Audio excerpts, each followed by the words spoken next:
From $1 to 1 million, the journey of Carter Vance. Part 1, the dollar decision. Chapter 1, the last dollar. Carter Vance stood outside a 7-Eleven in downtown Pittsburgh with exactly $1 in his pocket. It was crumpled, damp with sweat, and full of the kind of despair only poverty could press into paper.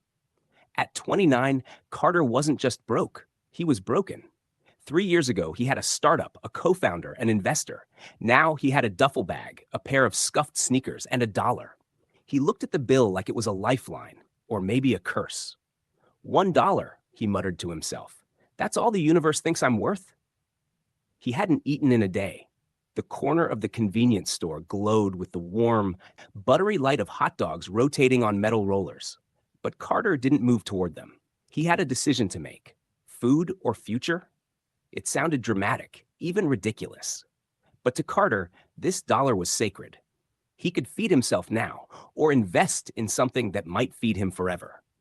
He stepped away from the store and walked toward Point State Park. The wind off the rivers slapped his face, clearing the fog in his head. He sat down on a bench, opened his notebook, one of the few items he still carried, and scribbled, "If I can turn this $1 into $10, I can turn $10 into $100, then $100 into $1,000. Keep going, just once, all the way." It wasn't a dream. It was a commitment. The gum hustle.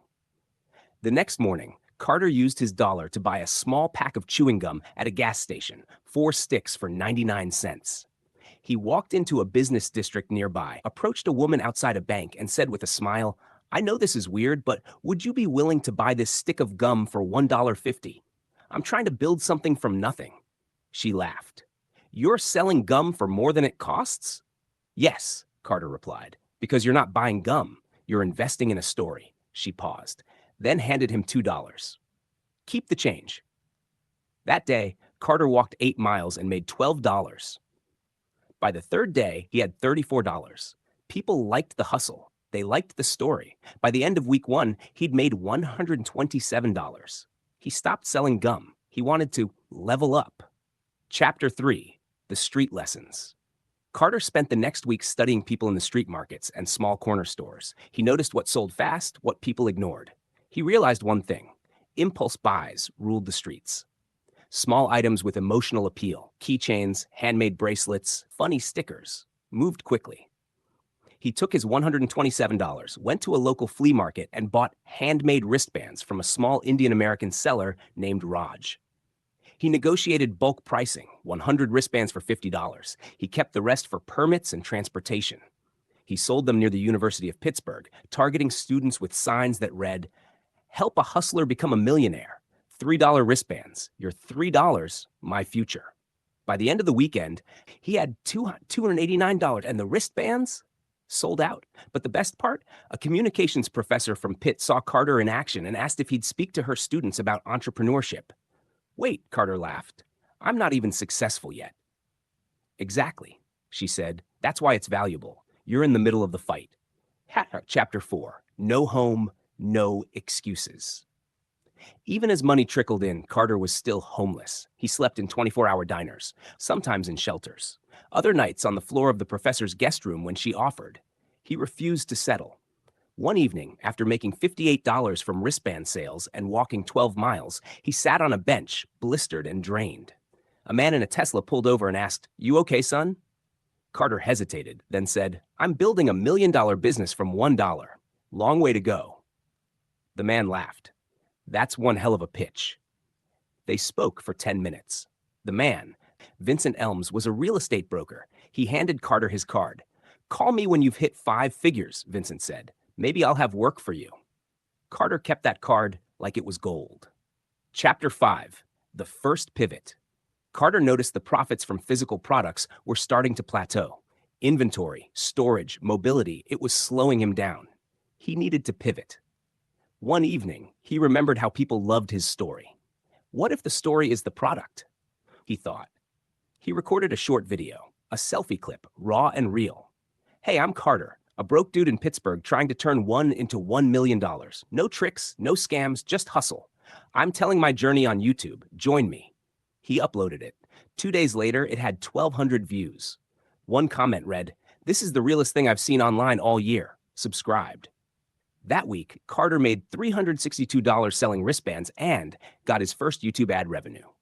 1728, small money, but big validation.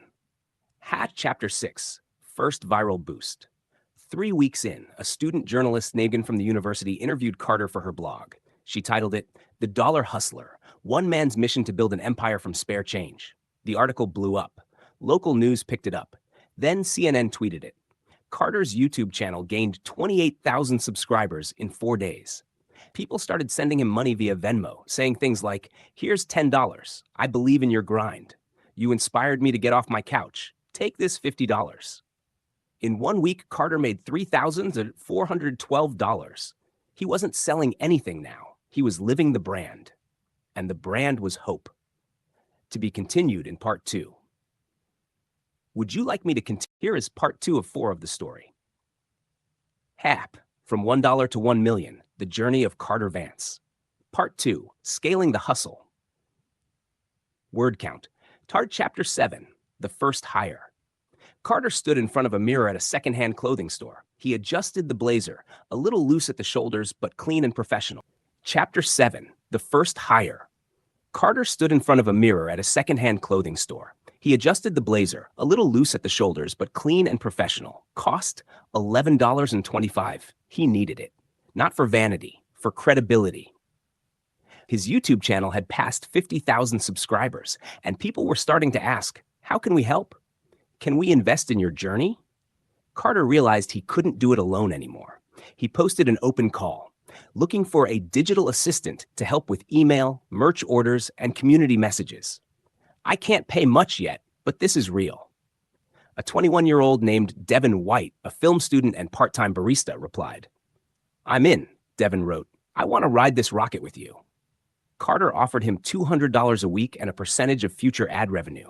Deal, Devin said. Let's scale this. They started small. Devin edited videos, managed the inbox, and tracked donations. Carter focused on content and hustle. It was no longer a one-man mission. Chapter 8, The Street Conference.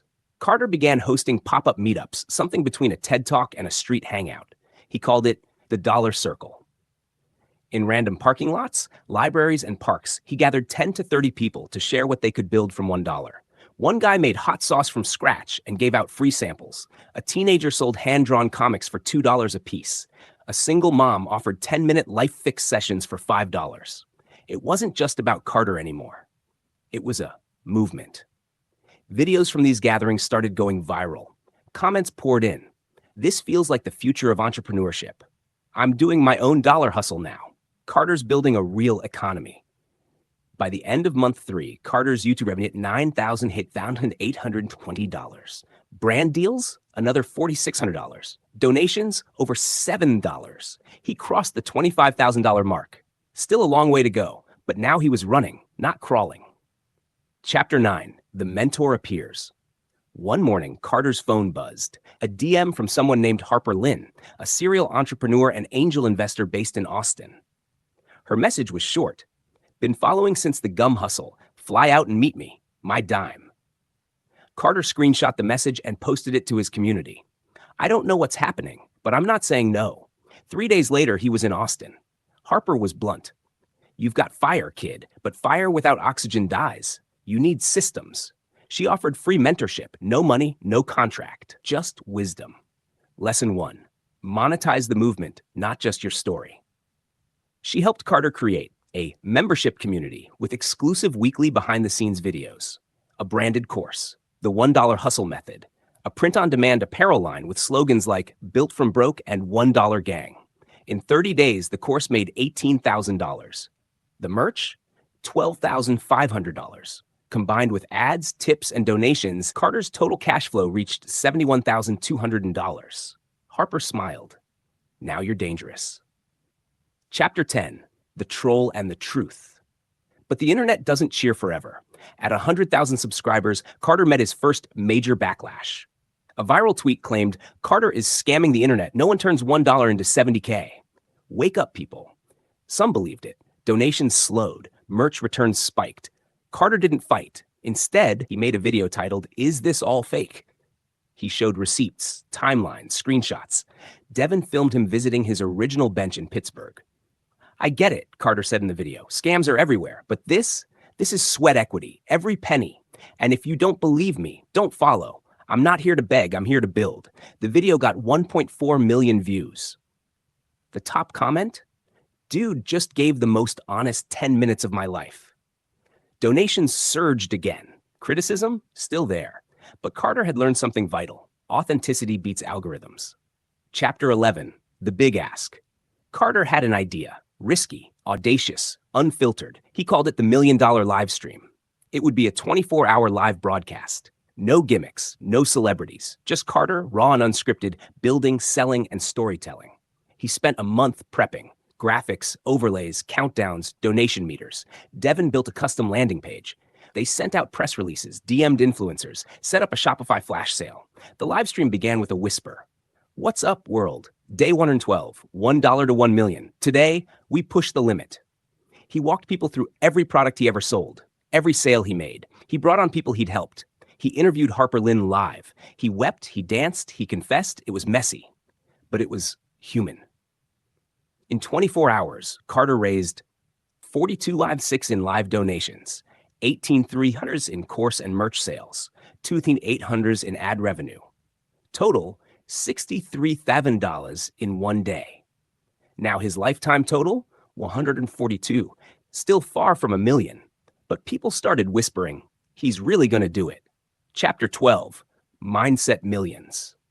Harper gave Carter one final piece of advice before stepping back. She said, "You're chasing a number. That's fine, but don't forget what people are really buying." He asked. What? She replied. Belief that they can start over, that small things still matter, that grit beats privilege. That night, Carter wrote in his notebook, the same one he started with. This isn't a money story anymore. This is a mindset revolution, and I'm the first soldier in the fight.